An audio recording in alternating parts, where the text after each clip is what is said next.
অকল দাস এগ্ৰ ফাৰ্মৰ পৰা নিত্যানন্দ দাস গাহৰি ঘৰটো চাফ কৰি আছে এতিয়া সেইকাৰণে গাহৰিবিলাকে চিঞৰ দি আছে দানাৰ কাৰণে গাহৰি মানে বহুত চিঞৰ বাখৰ কৰে বাকী জীৱ জন্তুসকলে মানে ইমান চিঞৰ বাখৰ নকৰে গাহৰি মাংসৰ চাহিদা বহুত আছে মানে বহুত মানে ধৰক আমি যেতিয়া সৰু আছিলোঁ আমাৰ গাঁৱত এজনে মানে গাহৰি পালন কৰিবলৈ দুটা গাহৰি পোৱালি লৈ আহিছিল তেতিয়া ৰাইজৰ মানুহবিলাকে লগ লাগি মানে গাহৰি পালন কৰিবলৈ দিয়া নাছিলে সিহঁতক মানে লাষ্টত যায় সিহঁতে সেই পোৱালি দুটা নহ'লে সিহঁতৰ মানে ৰাইজে ক'লে কি যদি গাহৰি পালন কৰে তেতিয়াহ'লে তোমালোকক এঘৰীয়া কৰি থ'ম সেইবাবে মানে লাষ্টত যায় সেই মানুহজনে গাহৰি পোৱালি দুটা বজাৰত বিকি থৈ আহিব লগাত পৰিছিল প্ৰথমবাৰ আমাৰ ঘৰত কোনোবাই গাহৰি মাংস আনিছিল মানে ঘৰত হুলস্থুল আৰু সেইদিনা মানে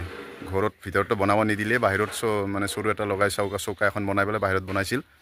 আৰু তাৰ পৰা এতিয়া গাহৰি মাংসৰ মানে জনপ্ৰিয়তা বহুত এতিয়া গাহৰিৰ মাংসই মেইন তো আৰু অনাগত ভৱিষ্যতত মানে অহা 10 বছৰ পিছত মই ভাবোঁ অসমৰ প্ৰতিখন বিয়াতে গাহৰি মাংস বনাব আৰু আপোনালোকে অনুমান লগাব পাৰে গাহৰি মাংসৰ ডিমাণ্ড কিমান বাঢ়িব গতিকে গাহৰিৰ মাংসৰ ক্ষেত্ৰত বহুত চাহিদা আছে এটা সময়ত তেনেকুৱা হ'ব মানে মাৰ্কেটৰ পৰা ব্ৰইলাৰৰ মাংসটো মানে খোৱা মানুহ সংখ্যা বহুত কমি যাব ছাগলীৰ মাংসৰ চাহিদা বহুত বৃদ্ধি পাব আৰু গাহৰি মেইন হৈ পৰিব তেতিয়া তো সেইকাৰণে গাহৰি এটা ভাল ফাৰ্মিং বিজনেছ গাহৰি ফাৰ্মিঙত মানে আগবাঢ়িব পাৰে যিসকল নিবনুৱা লোকসকল অৱশ্যে মুছলিম সমাজত গাহৰি নচলে গতিকে সেই ক্ষেত্ৰত এইটো প্ৰযোজ্য নহয় এইটো আমাৰ হিন্দু বা অন্য ধৰ্মৰ য'ত গাহৰি মাংস খোৱাৰ প্ৰথা আছে নিয়ম আছে তাৰ ওপৰতে মই কৈছোঁ বাকী গাহৰি মাংসৰ জনপ্ৰিয়তাৰ সময়ৰ লগে লগে মানে বহুত মাত্ৰাতে বৃদ্ধি হৈছে আৰু ভৱিষ্যতে ইয়াৰ মানে বৃদ্ধি হোৱাৰ সম্ভাৱনাও অত্যাধিক সেইবাবে গাহৰিৰ ব্যৱসায়টো মানে এটা ভাল প্ৰফিটেবল ব্যৱসায় আৰু যিসকল লোকে গাহৰি পালন কৰিব বিচাৰে তেখেতসকলে আগবাঢ়ি আহিব পাৰে কাৰণ ভৱিষ্যত আছে মানে ফিউচাৰ আছে 22ৰ সেন্সাস অনুসৰি গ্লোবেলি মানে 784.20 মিলিয়ন টোটেল পপুলেশ্যন আছে পিগৰ য'ত ইণ্ডিয়াত মাত্ৰ 9.06 মিলিয়নহে আছে তো সেইফালৰ পৰা চাব গ'লেও মানে গ্লোবেলি যিমান পিগ আছে সেই হিচাপে ইণ্ডিয়াত বহুত বেছি পিগ নাই ইণ্ডিয়াৰ পিগ ফাৰ্মিং মানে পিগ প্ৰডিউচিং ষ্টেটৰ ভিতৰত আসাম আছে বাৰু চবতকৈ বেছি আসাম মানে ফলোড বাই ঝাৰখণ্ড মেঘালয় ৱেষ্ট বেংগল ছত্তীশগড় উত্তৰ প্ৰদেশ নাগালেণ্ড বিহাৰ কৰ্ণাটকা মিজোৰাম তো এইবিলাক ষ্টেটত মানে গাহৰি প্ৰডাকশ্যন হয় কিন্তু যি হিচাপত মানে ইণ্ডিয়াত প্ৰডাকশ্যন হ'ব লাগিছিল সেই হিচাপত মানে ইণ্ডিয়াত এতিয়াও প্ৰডাকশ্যন হোৱা নাই যদি আমি নৰ্থ ইষ্টৰ পিগ প্ৰডাকশ্যনৰ কথা পাতোঁ তেতিয়াহ'লে অসমত সৰ্বাধিক পিগ প্ৰডাকশ্যন হয় নৰ্থ ইষ্টৰ পিগ প্ৰডাকশ্যনৰ শ্বেয়াৰৰ ভিতৰত 49.47 মান অসমত প্ৰডাকশ্যন বাকীবিলাক নৰ্থ ইষ্টাৰ্ণ ষ্টেটত মানে সিমান বেছি নহয় তথাপি মেঘালয়ত 16.65% শ্বেয়াৰ এটা মানে প্ৰডাকশ্যন হয় তাৰে পিছত বাকীবিলাক ষ্টেটত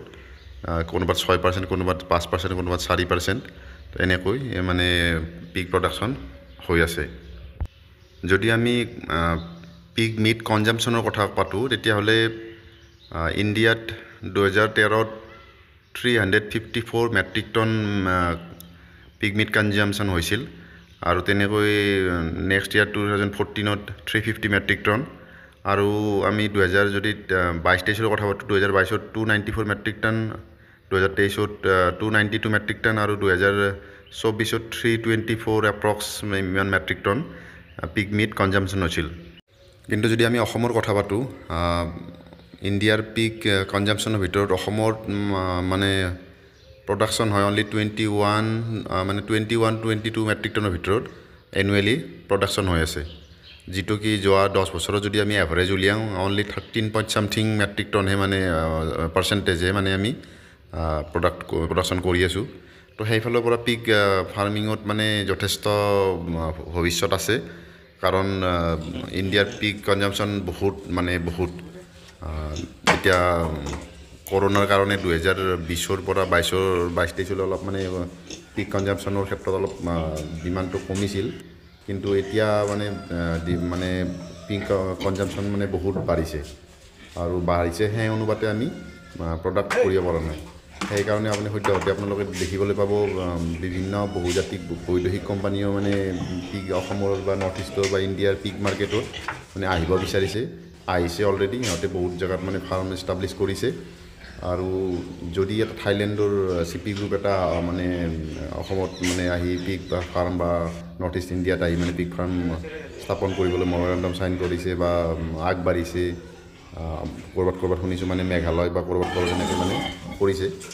তো সিহঁতে থাইলেণ্ডৰ পৰা সিহঁতক যিহেতুকে আকৰ্ষণ কৰিছে তেতিয়া মানে এটা ভৱিষ্যত আছে বা এটা মানে ভাল প্ৰফিট আছে সেইকাৰণে সিহঁতে আগবাঢ়ি আহিছে গতিকে এই ক্ষেত্ৰত আমি আমাৰ মাৰ্কেট ধৰিবলৈ আমিও পিক মাৰ্কেটখনত মানে আগবাঢ়িব লাগিব আৰু যিসকলে কৰিম বুলি ভাবি আছে এই ক্ষেত্ৰত মানে মই ক'ব বিচাৰোঁ যে মানে ভৱিষ্যত বহুত আছে পিক ফাৰ্মিঙত ডিমাণ্ড বহুত আছে সেই হিচাপে আমি কাম কৰিব লাগিব আৰু আগবাঢ়িব লাগিব যেতিয়া আমি ভাল পিক মিট আমি আমাৰ ফাৰ্মৰ পৰা প্ৰডাকশ্যন কৰিব পাৰিম তেতিয়া মানে এই ক্ষেত্ৰত আমি নৰ্থ ইষ্ট বা অসমৰ ইণ্ডিয়াৰ মানে যিমান চাহিদা আছে সেইখিনি আমি পূৰণ কৰিব পাৰিম আৰু তেতিয়া সফল হ'ব পাৰিম আৰু তেনেকৈ মানে যিসকল লোক নিবনুৱা আছে যিসকলৰ মানে বিশেষ সৰু সুৰা কাম কৰি আছে তো তেখেতসকলে আগবাঢ়িলে মানে এটা ইকনমিকভাৱেও তেখেতসকলে নিজেও মানে সক্ষম হ'ব পাৰিব নিজে চেল্ফ চাফিচিয়েণ্ট হ'ব পাৰিব আৰু লগতে অসমৰ বা দেশৰ অৰ্থনৈতিক ক্ষেত্ৰতো তেখেতসকলে নিজৰ মানে অৱদান দিব পাৰিব সেইবাবে আগবাঢ়ি হওক গাহৰি ফাৰ্মিং কৰিবলৈ আজিলৈ মানে ধন্যবাদ